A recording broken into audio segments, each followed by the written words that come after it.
Hi, welcome to What the Flick. We're having a good time because this movie is about a boat sinking and people dying and getting eaten by animals. Woo! Titanic. Oh wait. Titanic with zoo animals, which is really the way it should have been in the first place. And anyway, I'm Christy, this is Alonso, this is Matt. Matt has not seen Life of Pi. But you're going to hang out. I like pie. I like pie. So we're going to hang out. House of Pies. You're going to talk about this, please. So yes, based on the international bestseller, this is a story about an Indian teenager who is traveling with his family to Canada, and with them is their retinue of zoo animals that they've been raising in India.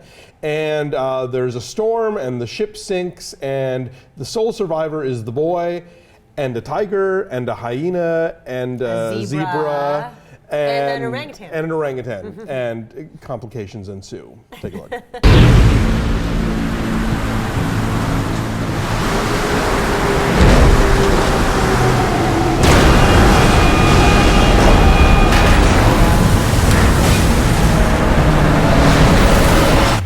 So this is from Ang Lee. And so not unlike Crouching Tiger, Hidden Dragon, it is spectacularly beautiful from an effects standpoint. It is gorgeous to look at. I think this is the movie, if Avatar didn't do it, this is the movie that I think establishes 3D as a thing that a really talented director can use in his toolbox to really enhance a film. I mean, way more so, I'd say, than what Spielberg got out of Tintin or what Scorsese got out of Hugo. This movie is stunningly beautiful. Yeah, I'm always amazed. I don't know how they do this, because I'm kind of an idiot on how 3D totally works, but when things seem to come from behind you and around you, how do they do that? I don't know. I get the flinging at your face, right? But when it's you our run background, those parts in reverse. You film something throwing at the camera, then you run it backwards. But this feels like there's something like behind me I didn't know about, and it's coming around me. Yeah, it's sort of this kind of encompassing thing, and on top of it, when you think about the fact that. I don't know how much these animals were CG, but I imagine a whole lot, right? I mean, you can't actually be in a boat with a tiger and a hyena and a zebra with that bloodshed like crazy. Tiger on a lifeboat, shoe fly shoe. We're not really tiger on a lifeboat, right? You know. So I mean, so on top of it, you've got these, what I'm assuming are fake animals for much of the movie, plus the 3D, but I loved looking at it. I mean, I'd say of the narrative 3D movies, not counting like, Pina or that cave movie, this is the best use of 3D that anybody has really used. Yeah. And from the get-go, just the opening credits unspool over this sort of botanical garden where the zoo animals live, and the way like a flock of birds will fly out, or the way that wild boars will pass each other. It's already, you're in visually.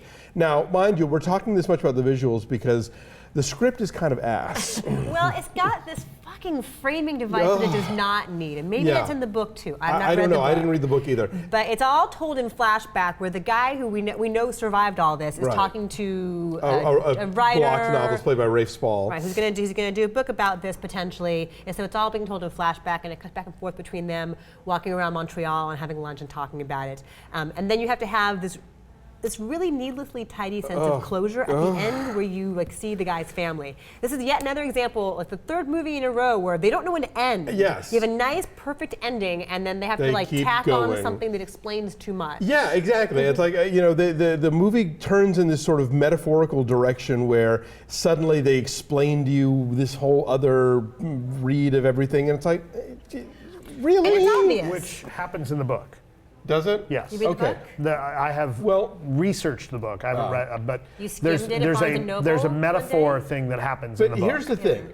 When you're adapting a novel, things that work on the page don't always work in a film, especially when they involve telling and not showing, which is what this movie does at the end, which is super frustrating.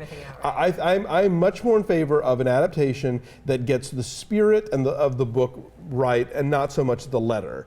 So if in fact they threw that in because it was in the book, we have to have it because it was in the book, it does not work in the movie. And that whole framing device just really sinks the movie.